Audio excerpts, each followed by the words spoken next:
Today's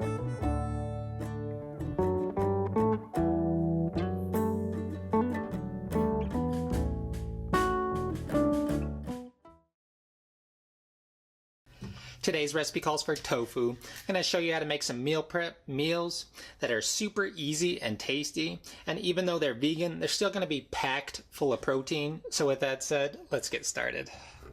The first thing we need to do so we can start this meal prep is get our tofu ready. Grab yourself a block of firm tofu. We'll be using 16 ounces or 453 grams worth of this meat alternative. While it's still in the package, you want to give it a good hard squeeze to get as much water out as possible. I tried to squeeze it into the little container, but I have terrible aim, I guess. After you've done that, wrap the entire block in a clean kitchen towel. Grab a couple or one single heavy apparatus of your choosing to place on top of the goods. We're pressing the tofu to extract some of the excess water it holds. Doing this will help us sear/fry the tofu to achieve that golden brown color and make it a little more crispy in texture. Having too much water will prevent that from happening because while it cooks, it'll release the water it holds, which means you'll basically be steaming the goods instead of frying it. If you don't care about that, you can totally skip the pressing step and get straight to cooking the tofu. We'll start on the carbohydrate of the meal prep. Grab a medium-sized holding device. To that, you'll add in 1 cup or 213 grams of a good quality long-grain Thai jasmine rice. After the grains have been added, pour in enough water into the bowl that will fully submerge the rice in the liquid. Give the rice a shimmy and shake for a few minutes. The goal is to wash off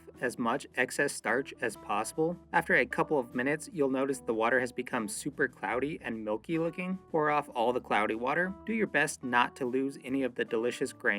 Once you've managed not to waste any of the good stuff, repeat the same process with fresh water. You'll wash the rice a total of 2 times to ensure we get as much of that starch off as possible. This step will help give us a nice fluffy rice that will have a ton of individual grains instead of a big clumpy sticky mess if we didn't wash it. Now that it's squeaky clean, grab a fine mesh strainer and drain the rice. Drain all or as much of the water off as possible. We do not want to add any of the starchy water to our pot when we cook. It could throw off the entire cooking process. I find it helps if you shake and kind of gently toss the rice in the strainer to get rid of more of the water. Grab a pot that has a nice thick bottom and will also be the perfect size. We want something that will allow the rice to double in size once it's been cooked. Picking too large of a pot and the rice won't be submerged in the water, preventing it from getting a proper cook. Measure out 1 1/4 cup or 300 mils of cold water. You may have to squint and close one eye to get the proper measurement. Grab the H2O and uncooked grains. Gently toss the pot over the heating element. Add the liquid in and give the pot a little shake to ensure all the rice is fully underwater and is in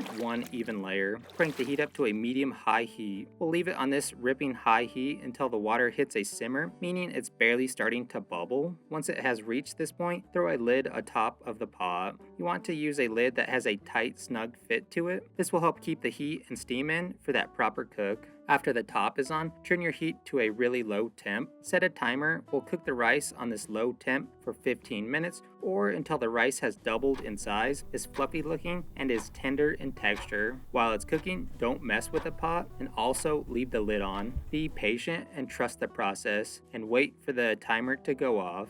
Once you hear the buzzer go off, it's time to check on the rice. It should look pillowy and light. All the liquid should have been completely cooked off as well. You can check this by grabbing a rubber spat and getting it between the rice and the pot. If the bottom is dry, you know it's done. If your rice isn't done, put the lid back on and cook it for another few minutes. When it's done, take it off the heat source with the lid still attached to it. We want to allow the rice to steam and rest for 10 to 15 minutes before we mess with it. After the resting period is over, gently fluff the rice to break it up from the large puck it is. Give it a quick taste test. If you're proud of your work, grab a half sheet tray, toss the rice onto the half tray, make it into one nice even layer, set it aside to allow it to completely cool down. We'll move on to making the veg of the meal. The veg is the perfect way to get extra protein in, especially being a vegan meal prep. Grab a medium-sized saucepan. To that, add the frozen edamame that has been taken out of the shell. We'll be cooking 1 pound or 454 grams worth of these little green things. Follow the directions on the package. Add enough water to the pan so that everything everything is fully submerged in the H2O.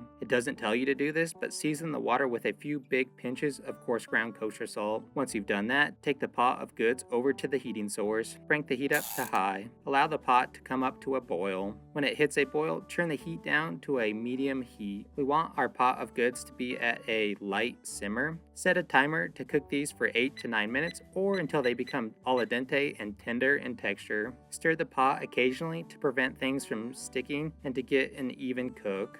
When the buzzer goes off, give them the texture test. If they pass, strain and drain them. Following that, toss them on a half tray to cool completely. Give the little green thing a taste and adjust the seasoning as needed with some coarse ground kosher salt. You can add some more goodness by adding some powder flavor additives. I went with a good sprinkle of granulated onion and garlic, for example. Mix it all up to ensure everything has been coated in the seasonings. Snag a medium-sized yellow onion. Cut the top off that bad boy, which is the side without the little hairs, then cut it in half. We'll only be using half of the veg that makes people pretend, sad cry. Save the other half for another recipe. Peel all the skin off the chosen half of the veg.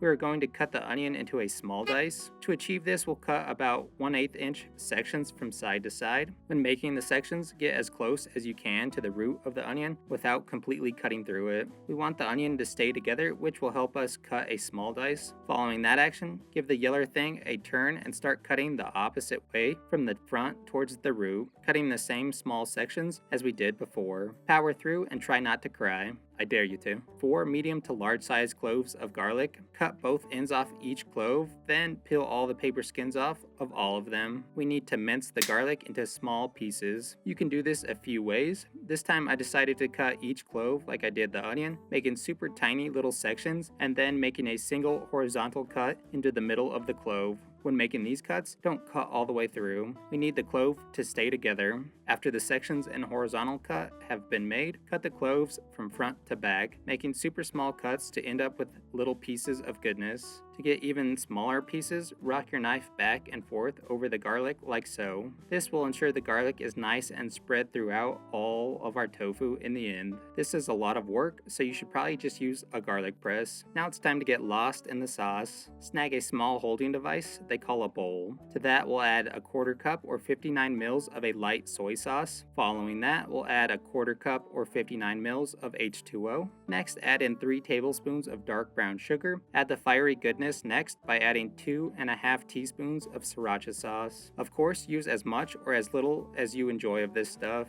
Keep in mind, using too much will overpower the rest of the flavors in the sauce, which we don't want. After the spiciness, add in 2 teaspoons of sesame oil to the bowl. To counterbalance the sugary sweetness, we'll add in 2 tablespoons of rice vinegar. The last ingredient we need to add is 1/2 teaspoon of ground ginger powder. You can also use the fresh stuff, but this is way easier. Now that everything is in the bowl, lightly whisk your face off to combine all the things into one liquefied mess. Give it a quick taste test. After you've tasted it, now would be a great time to adjust the flavor profiles of the sauce to fit your saucy needs. Maybe add more acid or sweetness to suit what you like. There are endless opportunities, so have at it. Once you have your sauce locked in, grab a large sauté pan, take it and the onion and garlic over to the square thing that heats up. Toss it over a heat source. Give the pan a light spray of some cooking oil. I used avocado oil for this. If you do not own the spray, use a couple teaspoons of a high heat oil. Should be enough to lightly coat the bottom of the pan. After you've greased your pan, crank the heat to a medium level. Allow the pan to become ripping hot before you add anything to it.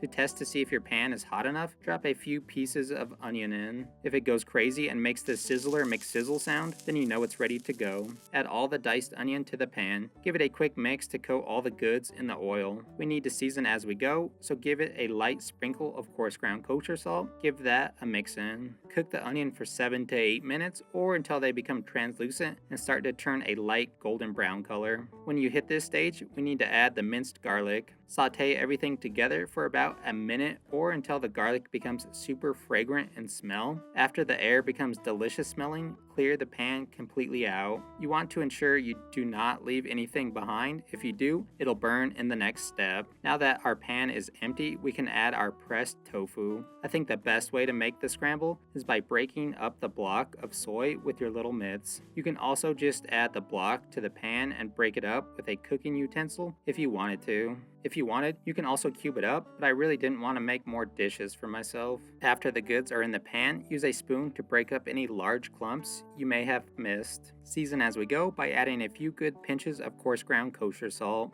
Tofu is pretty flat in the flavor department, so don't be afraid to season it well. Cook this first side for 3 to 4 minutes or until it becomes golden brown in color. We'll achieve this by cooking it over a medium level of hotness. Check a small piece of the foo. If it's golden, flip it, or in my case, stir the pan of goods. Cook the other side for an additional 3 to 4 minutes or until everything has been turned golden brown. This process should take in total 8 to 10 minutes. It all depends on how much moisture you were able to pull out of the tofu and your heating source. When you're happy with the color you've achieved, clear the entire pan of goods out. Place the tofu into the same holding container that has the onion and garlic in it. Turn the heat down to a low temp. To the pan, add 1 tablespoon of white sesame seeds. We're going to toast them to pull out some of the natural oils that they hold, which will enhance the flavor profile of them. It'll also add the toasted nutty flavor as well. Toast them for 2 to 3 minutes or until they become a light golden brown color. Give the pan of goods the occasional stir to prevent things from burning. When the seeds become golden in color like the fall leaves, add the liquid sauce to the pan. Beware, things are going to be really hot and steamy. Scrape the bowl clean, no need to waste anything. Stir things up to spread the seeds throughout the sauce. Cook the liquid goods for around 8 to 10 minutes or until it has reduced by about half and has become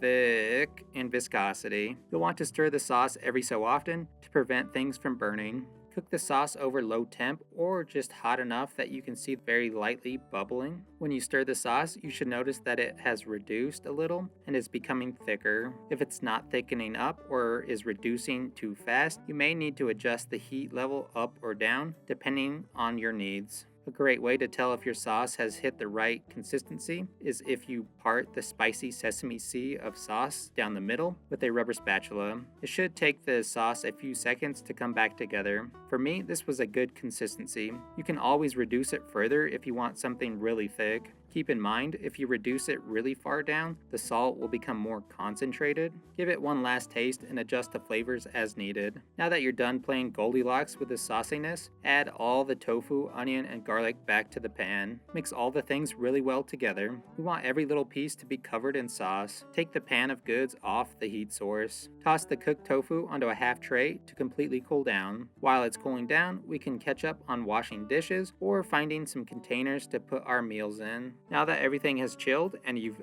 found your holding containers, it's that time to portion the things out evenly. So grab your trusty old kitchen scale. I'm sure you know how to do this, but if not, grab the total weight of each item and then divide it out by however many meals you're making. It's pretty easy lemon squeezy. Each meal of mine will have 120 grams of rice, 100 grams of our secret protein hack known as edamame, and lastly 90 grams of our spicy tofu mixture. To make your bros envious of your meal prep, we'll garnish the tofu with some sesame seeds to give it that sweet aesthetic look. Pop the tops on and toss these bad boys in the fridge. When it's feeding hour, heat it up to your desired warmth level and dig in. Make a double batch of this recipe so you have twice the meals, or make them and trade your friends' meal prep meals to get some variety. Whatever you decide to do, just enjoy.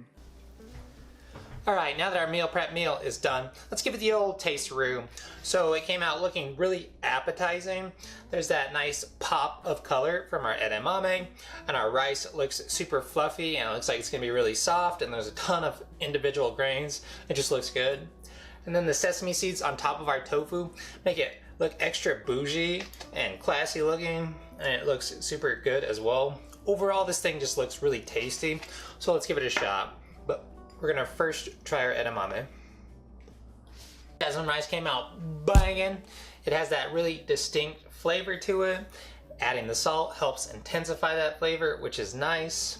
Texture wise, it's super fluffy, light, and tender. This is like the best grain out there in my opinion, so it's always a good choice when you're making meal prep. Next, let's try the main star of the show, also known as our spicy sesame glazed tofu. So let's get a good bite here. Our tofu came out delicious.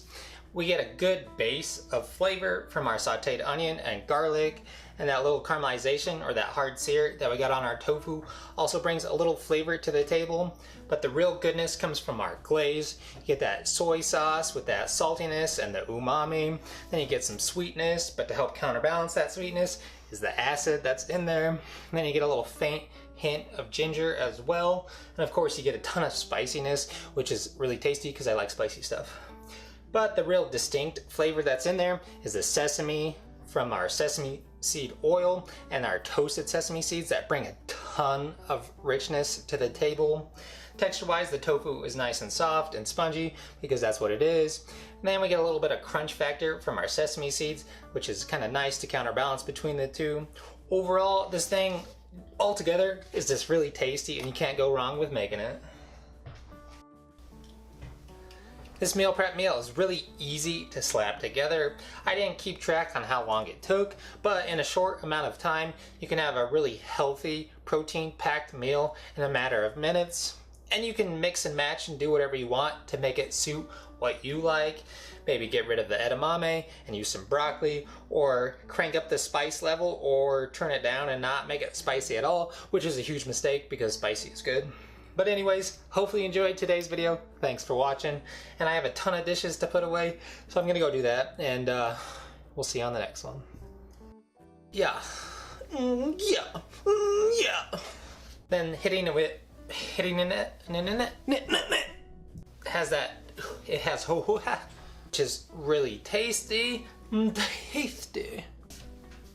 Our tofu. And we get a little bit of flavor from there, and then the dreams and the stuff, and that sear or that